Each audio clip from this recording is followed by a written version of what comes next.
to the part 4 for healthcare data analysis challenge solving.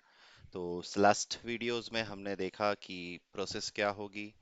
आगे बात की थी डेटा अंडरस्टैंडिंग की, जिसमें हमको समझ में आया था कि अराउंड 55,500 पेशेंट आईडीज है 10 मेजर हॉस्पिटल के क्रॉस में, और यहाँ पे कुछ medical conditions, medications, insurance providers और ट्रीटमेंट कॉस्ट के बारे में कुछ हमें की क्वेश्चंस के आंसर्स करने होंगे। तो फर्स्टली हम लोग यहाँ पे स्टार्ट करेंगे कि सबसे पहले अगर हम डायरेक्टली डैशबोर्ड या रिपोर्टिंग अप्रोच लेके चलते हैं, तो फर्स्टली हमारा काम होगा कि केपीआई वगैरह किस तरीके से हम लोग रखेंगे। तो सबसे पहले लेट्स टॉक अबाउट कि हमारे पास क्या क्या चीज़ें अवेलेबल है, अगर उन्हें कैसे यूटिलाइज करना है। तो यहाँ पे हमारे पास डेटा है, और डेटा में मुझे सबसे पहले जो रिक्वायरमेंट होगी वो मैं फुलफिल करूँगा केपीआईज की। तो केपीआई नंबर 1 जो हम यहाँ पे लेने वाले हैं वो रहेगा हमारा टोटल हॉस्पिटल्स कितने हैं।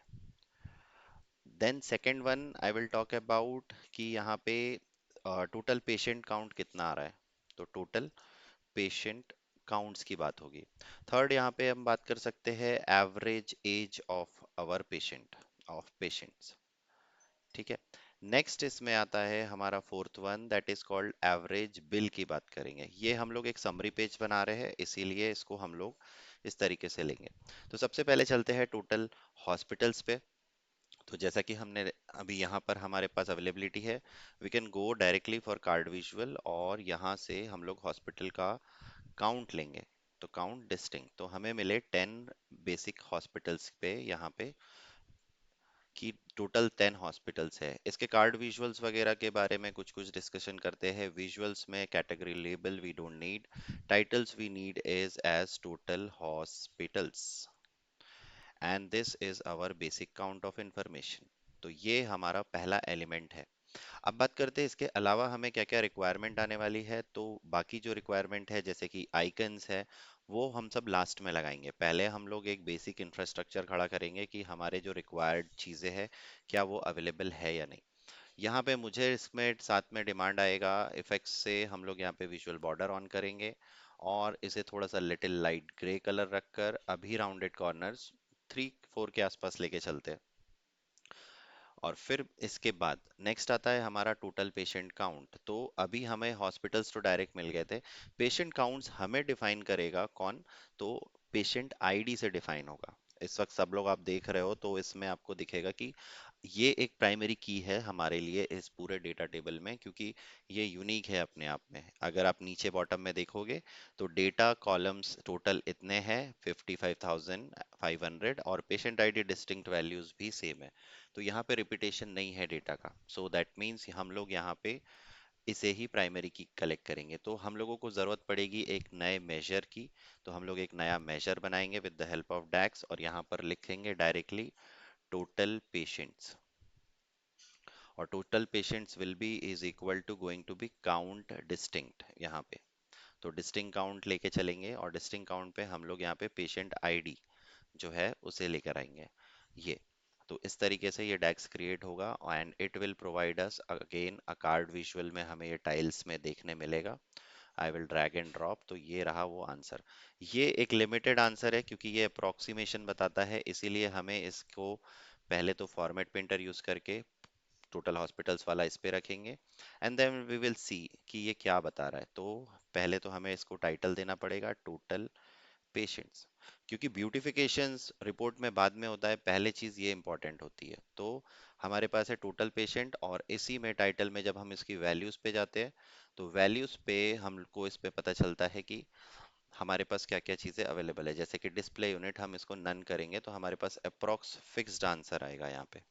ओके, चलो। तो ये हमारा हो गया सेकंड केपीआई। थर्ड केपीआई के बारे में हमने बात की थी, average age of our patients.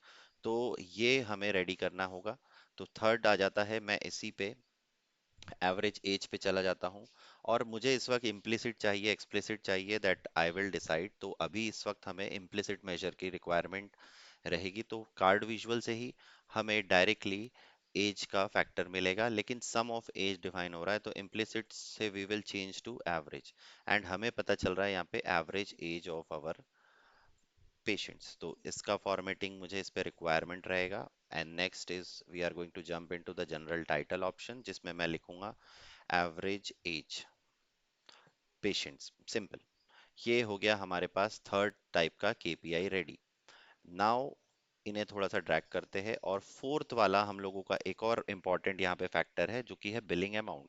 तो इसे हम दो तरीके से कर सकते हैं। तो हम इस पे क्या करेंगे कि इस पे हम लोग एक मेजर क्रिएट करेंगे, अगेन न्यू, और इसको हम लोग बोलेंगे बिलिंग अमाउंट का एवरेज। तो average billing amount, this is our case. तो in terms of dollars we are allocating, तो हम डॉलर्स लिखना चाहे तो लिख सकते हैं, नहीं लिखना है तो ज़रूरत नहीं पड़ती है।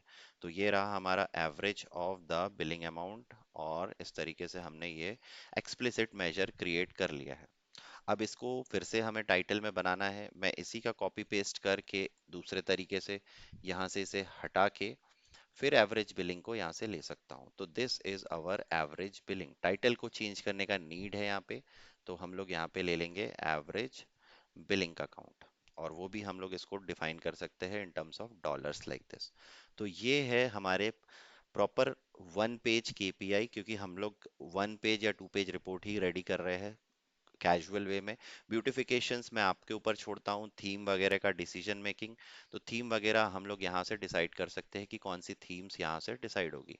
तो कलर हंट मैंने आपको लास्ट टाइम बताया था, कलर हंट पे आप जा सकते हो, और यहाँ से ब्यूटीफुल पैलेट जो आपको चाहिए, जैसे कि हॉस्पिटल्स का वैसे बोला गया था लास्ट वीडियो में कि ब्लूज एंड ग्रीन्स के कॉम्बिनेशंस में अवेलेबल होगा। तो हम लोग यहाँ पे कोई भी पैलेट ले सकते हैं। जनरली ऐसा रिक्वायरमेंट फुलफिल होने के लिए नीड नहीं है कि कौन सा वाला लेना चाहिए या कौन सा नहीं लेना चाहिए, but we can go for any of them. तो इसमें से जो बेस्ट सूटेबल है आप कलर वाइज ले सकते हो। कैसे लेना है वो डिफाइन करके देख लेते हैं यहाँ पे। कि सबसे पहले लेट्स टॉक अबाउट कि हम लोग ये वाले डिजाइन के बारे में बात कर रहे हैं। तो हमारा इसमें से कौन सी चीज़ें टाइटल में आनी चाहिए, कौन सी चीज़ें चार्ट्स में आनी चाहिए, लाइंस में आनी चाहिए, वो डिसाइड कर सकते हो आप। तो डार्कर शेड लाइटर शेड का कॉम्बिनेशन लेके चल सकते हो, कि डार्क अगर बैकग्राउंड में है तो फ्रंट एंड आपका लाइटर शेड पे हो तो बेटर है, और इसी का वाइस वर्सा। लेकिन हमारे पास ऑलरेडी पावर बीआई में we have themes options available. तो ये काफ़ी अच्छे ऑप्शंस हैं जिससे हमें केपीआईज वगैरह के बारे में बेसिक डिटेल्स मिलती है, राइट। तो this is all about our KPI things. अगर आपको इस पे कलरिंग करनी है तो कलर फैक्टर्स में यहाँ पे आप जा सकते हो, कॉल आउट वैल्यू, और यहाँ पे नीचे आपको फिर ऑप्शंस मिलते हैं कि which is your colour for the call out value. I am talking about the value which is inside the colour of the blues and the greens. तो यहाँ पे अभी हम इसको ब्लैक ही रखेंगे, और टाइटल के कलर्स को हम चेंज कर सकते हैं कि background colour is going to be a little blue and text colour should be a little white. तो ये इस तरीके से पैटर्न कलर चेंज होगा। अब कलर हंट से हमने अगर बात की है, तो कलर हंट पे जैसे कि पीछे और भी कलर्स हमारे पास अवेलेबल थे। मैं अगर इसमें से ग्रीन को हटा दूं तो सिर्फ ब्लू पैलेट्स में यहाँ पे बहुत सारे ब्यूटीफुल कलर्स अवेलेबल है। इसमें से हम चाहे तो इस कलर पे बस क्लिक करेंगे, and we will get the copied colour part. Colour का जो कोड है वो कॉपी हो जाता है। नेक्स्ट हमारा यहाँ पे यही है कि हमें कलर के इसमें जाके मोर कलर्स पे जाके इस कोड को पेस्ट करना है। दैट्स द थिंग, और ये हमारा पैटर्न रेडी है। अब आप इसे फॉर्मेट किटिंग का यूज करके, फॉर्मेट प्रिंटर का यूज करके अदर चीजों पे अप्लाई कर सकते हो। This is the case. लेकिन ये नॉर्मलाइज था, इसे हमें ऑटो पे करना होगा अगेन। तो हमें विजुअल्स पे ही जाके टाइटल चेंज में यूनिट्स को नन, और इस केस में भी यूनिट्स को नन करना पड़ेगा। So this is all about like today's part of video, जिसमें हमने केपीआईज को अंडरस्टैंड किया। सेकेंड नेक्स्ट वीडियो में हम लोग जो क्वेश्चंस हैं उनको सॉल्व करेंगे। So see you in the next video guys, thank you so much.